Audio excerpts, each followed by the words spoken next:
Rocío, buenos días y bienvenida. ¿Qué tal, Carmen? Buenos días, un gusto saludarte. Bueno, pues estamos, Rocío, precisamente en lo que dijiste el día de ayer. ¿Con qué ejes y con qué elementos vas a presentar esta denuncia? Si lo harás a título personal, si lo harás como diputada de Morena, si lo harás en qué calidad. Lo vamos a hacer como diputada de Morena, pero también otros diputados de mi bancada ayer manifestaron sumarse a esta demanda. Y recordarte, Carmen, este no es un tema nuevo para mí o para nosotros. Voy a empezar.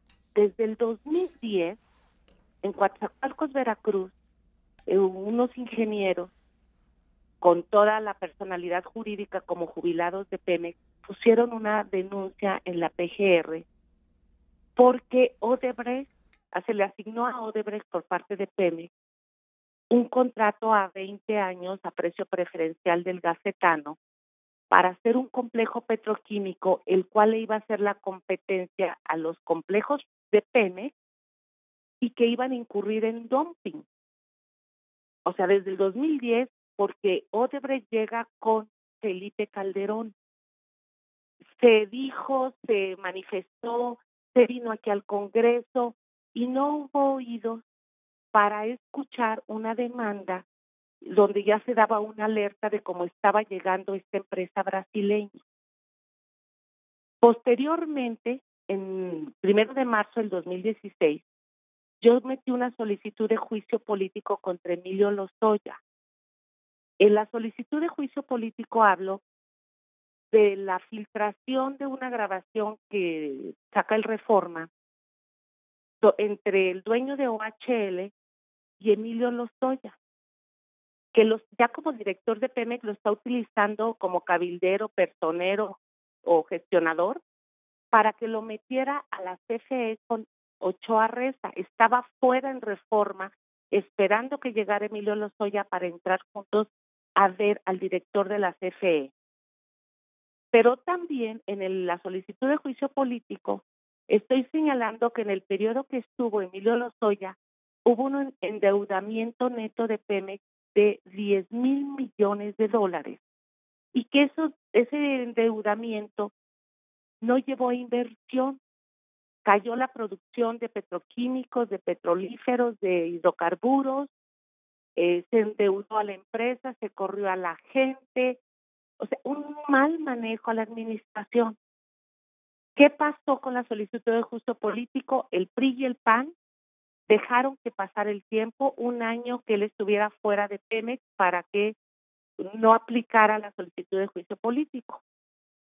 Hoy, con los datos que nos dan ya de Brasil, bueno, pues es escandaloso, y es escandaloso por muchas cosas. Nosotros, ¿te acuerdas que yo te había comentado que eran 5,000 millones de dólares en obras que se le habían dado a Odebrecht por Pemex? Es la refinería de Miguel Hidalgo, es la refinería de Tula, es una parte de los Ramones, es el contrato de gas etano para los complejos, el complejo de Tileno 21, y son nomás obras. Entonces, 10 millones de dólares que empiezan a fluir desde antes de que llegara Emilio Lozoya, incluso cuando está ya en el equipo de campaña de Peña Nieto, bueno, esto es escandaloso porque entran a la corrupción antes de, cuando está en plena campaña, y eso te puede llevar a presumir que dinero de Odebrecht puede o pudiera estar en la campaña de Peña Nieto. Y eso se tiene que investigar. Y nosotros decimos, bueno, ahora tenemos un problema de conflicto de intereses porque el procurador era el coordinador jurídico de Peña Nieto en su campaña y hoy es procurador. Entonces yo creo que se tiene que pues escupar del caso, a ver qué. Rocío Nale, leemos en Bajo Reserva del Universal que dicen que estás dispuesta a ir a Brasil como secretaria de la Comisión de Energía para sostener un encuentro con el fiscal general del país sudamericano, Rodrigo Janot, a fin de solicitarle una copia de las declaraciones de quienes hasta ahora están involucrados en el caso Odebrecht, para que el poder legislativo en México conozca la información en la que presuntamente se vincula a funcionarios y exfuncionarios mexicanos con actos de corrupción. No me desvío del tema que estás diciendo. Tú estás planteando que hay o puede haber un conflicto de interés del Procurador General de la República, precisamente por lo que acabas de mencionar, por la relación directa de Raúl Cervantes con Enrique Peña Nieto y por su involucramiento durante la propia campaña política, que según lo que planteas debería ser investigada en relación a este tema de lo que se está diciendo en Brasil, por las fechas sobre todo y la coincidencia en las fechas y lo que se ha declarado al respecto. ¿Estás pensando que el Congreso mexicano debería hacer su propia investigación? A ver, nosotros tenemos un órgano de fiscalización que es la Auditoría Superior de la Federación. Ese es un órgano que tenemos como poder legislativo. A mí me parece absurdo que un tema se haya reservado 5 años. En abril ya fue el procurador a Brasil, ya se le dio información, él ya sabía de esto y no sé de qué más. Cuando regresa, dice, nos vamos a reservar la información, y la ley de acceso a la información dice muy claramente que cuando son asuntos de corrupción no se debe de reservar la información. Hoy vemos pues que hay un conflicto de intereses y que si no van a soltar la información, sí es un deber del legislativo ir, solicitar una entrevista con el fiscal en Brasil para que nos dé una copia del expediente, porque toda esta corrupción, todo este dinero que se manejó es dinero público, es dinero del Estado, es una empresa productiva del Estado. Estamos hablando de Pemex, pero Odebrecht también estuvo en los estados, como en Veracruz, Michoacán, creo que Puebla. Entonces, la telaraña es muy grande. Ahora, sobre lo que mencionas, encontrar que el Procurador General de la República no es la persona idónea por su vínculo de esta naturaleza con el personaje que, por cierto, ha dicho que, o manda el mensaje de que él está dispuesto a declarar ante la PGR. Bueno, ¿cómo se resolvería en términos legales el tema de una situación de esta naturaleza donde el procurador, el titular de la Procuraduría, pudiera tener este conflicto de interés? Yo creo que se tiene que exculpar, pero como es el procurador, pues se tiene que retirar para que otra persona que no tiene nada que ver en el caso haga un trabajo serio. O sea, estamos en un problema de veras mayúsculo. Por ello es que dije, con más razón, el legislativo se tiene que meter a este asunto. Y el legislativo está... No es un tema nuevo, no es un tema coyuntural que estemos diciendo, bueno, ahorita. No, es un tema que en lo personal yo traigo con esto muchísimo tiempo. Yo soy diputada precisamente porque en Coatzacoalcos nuestros complejos petroquímicos Pajaritos, Cangrejera, Morelos, se vinieron a pique. Tienen una producción, Pajaritos creo que está parado desde la explosión, y Cangrejera y Morelos están al 20-30%, no hay empleo, la estamos pasando muy mal, y hay un complejo brasileño, que es el que está produciendo el polietileno, que es el que tiene mayor valor agregado en la industria petroquímica, y pues eso desfasó tanto la productividad como el empleo en la zona sur-sureste, y esto fue incluso antes de la reforma energética, y eso fue impulsado por Felipe Calderón. O sea, es un embrollo este asunto. ¿Esto es lo que se conoce como etileno 21? Así es el etileno 21. ¿Y en etileno 21 está involucrada Odebrecht? Claro. Uh-huh. Odebrecht tiene el 75% de acciones con una empresa, una filial que se llama Braskem. Antier, la PGR ya emitió un comunicado donde dice que Braskem y Odebrecht aceptan que dieron dinero de soborno. O sea, ya está declarado por ellos y está aceptado.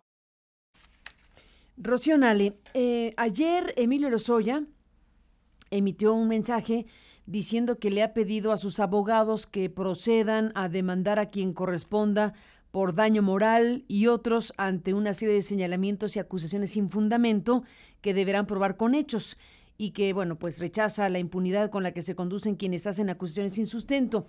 ¿Encuentras que ante la decisión de presentar una denuncia penal como la que anuncias, Rocío Nale, puedes estar en el circuito de susceptibles demandados por Lozoya y sus abogados? Pues mira, no me interesa si demanda o no demanda.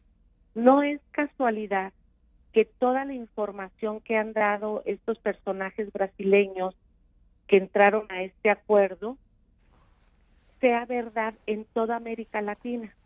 En toda América Latina ya encarcelaron presidentes, ya funcionarios fueron destituidos, en toda América Latina. Y todos los datos que han dado con cuentas, como se dieron aquí, con números, son reales. ¿A poco nada más fue mentira aquí en México? ¿A poco nada más traían algo contra el pobre Emilio Lozoya? Claro que no. Debería darle vergüenza. Pero bueno, él puede hacer lo que quiera y yo voy a hacer lo que a mí me corresponde. Y tú vas a ir entonces el día de hoy a la PGR a presentar esto ante, bueno, ante un ministerio público que tú misma estás poniendo bajo la lupa de la duda por lo que acabas de decir. Así es, sí, así es. A las 10:30 vamos a tener que estar en la Procuraduría. Ahora, sobre el tema de Brasil, ¿tienes ya algún contacto directo con el fiscal? ¿Tienes ya algo avanzado respecto a ir directamente a Brasil, solicitar las declaraciones, poder adquirir, poder llegar y acceder, mejor dicho, a las declaraciones y a las informaciones que están en el expediente, pero lo harías a manera de un intento de intercambio institucional, formal? ¿Cómo lo pretendes hacer? Sí, así debe de ser, a través de un intercambio institucional. Estamos trabajando en ello y he sido un poco discreta precisamente porque, bueno, sabemos cómo se mueve aquí el gobierno, pero sí estamos intentando tocar algunas puertas. ¿Qué dices, Rocío Nale, de que la PGR el domingo, que emitió un comunicado con lo que llamó avances del caso Odebrecht, empujada seguramente por lo que estaba sucediendo el domingo con la publicación de esta investigación de Ignacio Rodríguez Reina y Alejandra Chanik? Bueno, dice la PGR que no ha recibido la información de la Procuraduría de la Fiscalía brasileña, que le ha incluso postergado fechas y que no le ha dado una nueva fecha para poder recibir información relacionada con el caso Odebrecht y México, por un lado, y también dijo que le había cancelado el domingo mismo la presencia de la Fiscalía brasileña en México en una reunión que tendrá lugar, no se especificó la fecha, pero dijo que en esta semana. ¿Qué te dice todo esto, Rocío? Bueno, yo lo único que te puedo decir es que desde abril el procurador tiene datos. El procurador estuvo 2-3 días en Brasil, le dieron copia o datos del expediente y él llegó a México y enseguida declaró que se iban a reservar 5 años. Eso me dice a mí mucho. Y conociéndolos cómo se mueven, pues de seguro tienen toda una lista. Yo no sé si haya más personajes, pero lo más seguro es que sí. Y ahorita van a empezar a decir que hay subdirectores, que hay gerentes, que no tengo la menor duda que hayan podido firmar documentos, pero también para poder entrar a esto es del primer círculo. Hay que recordar que Odebrecht entró a Los Pinos, tuvo una reunión con Felipe Calderón y con Emilio Lozoya, todo el consejo de administración de Odebrecht estuvieron en una reunión en Los Pinos con Peña Nieto. Dijiste con Calderón, pero fue con Peña Nieto. Sí, perdón, fue con Peña Nieto. Entonces, eso te dice, pues, que esta es una relación que ya traían. Por lo pronto, así se empezó a manejar el gobierno de Peña Nieto. La semana pasada escuchamos que hubo una cena con los funcionarios de BlackRock, Peña Nieto en Los Pinos, y donde les dice, desde campaña, yo les prometí que iba a haber unas reformas estructurales. y que íbamos a abrir. O sea, él ya desde campaña estaba conectando con este tipo de empresas o este tipo de pues fideicomisos, como es el de BlackRock, a nivel mundial, que es el más grande del mundo, porque él ya traía una serie de compromisos y de negocios. Es muy grave, este asunto es muy grave. Hubo una reforma energética, no se escuchó a la gente, hay un despojo de la nación, de sus hidrocarburos, nos prometieron el oro y el moro y hoy estamos viendo pues que son negocios y que la productividad y que la ganancia y que el patrimonio nacional pues fue utilizado nada más para negocios de particulares. Pues el propio presidente del PAN ha dicho que se debe levantar la reserva de la información sobre el caso Odebrecht, también en coincidencia con lo que estás diciendo, Rocío Nale, diputada. Así que veremos qué va ocurriendo en esta materia sobre el acceso a la información a la que ha tenido, de la que tiene cuenta la propia Procuraduría. Veremos si hay o no algún tipo de levantamiento a esta reserva que se determinó en su momento. Y veremos hoy en la mañana entonces tu presentación ante la PGR de esta denuncia penal que estás aquí mencionando. Tú dices que no te importa lo que vaya a ser la acción legal de los abogados de Emilio Lozoya. En tu calidad de diputada, en tu calidad de ciudadana, no tienes ninguna resquemor al respecto. No, yo ya lo hice antes de ser diputada, Carmen. Antes de ser diputada yo he estado haciendo denuncias y señalamientos porque por eso estamos como estamos. Y en Pemex era visible una tras otra. Era una tras otra. Mira, tenemos un documento del INAI que también le pedí a los abogados que a ver si para la próxima semana podemos darle curso, donde el entonces director de Pemex Petroquímica, Rafael Beberido, manifiesta a través del acceso a información que una serie de funcionarios o de trabajadores de Pemex estaban al servicio del proyecto Etileno 21, desde choferes hasta ingenieros. Y ese proyecto Etileno 21 es de Odebrecht. Pues, es un escándalo. Rocío Nale, estaremos al pendiente esta mañana con tu presentación ante la Procuraduría General de la República. ¿Vas a llegar, digamos, directamente pues al Ministerio Público a la presentación de la denuncia o vas a buscar una reunión con el Procurador Cervantes? Voy a entregarlo directamente como una demanda, como una denuncia, y ya si el procurador pide hablar, pues con muchísimo gusto, porque entonces vamos a poder avanzar mejor en este caso. Pues estaremos en comunicación. Rocío Nale, coordinadora del Grupo Parlamentario de Morena, gracias por tomar esta comunicación. Gracias y buenos días. Gracias a ti, Carmen. Gracias y buenos días. Bueno, pues está esto que va a ocurrir esta mañana, según está declarando la diputada por Morena, la coordinadora de Morena en la Cámara de Diputados. Está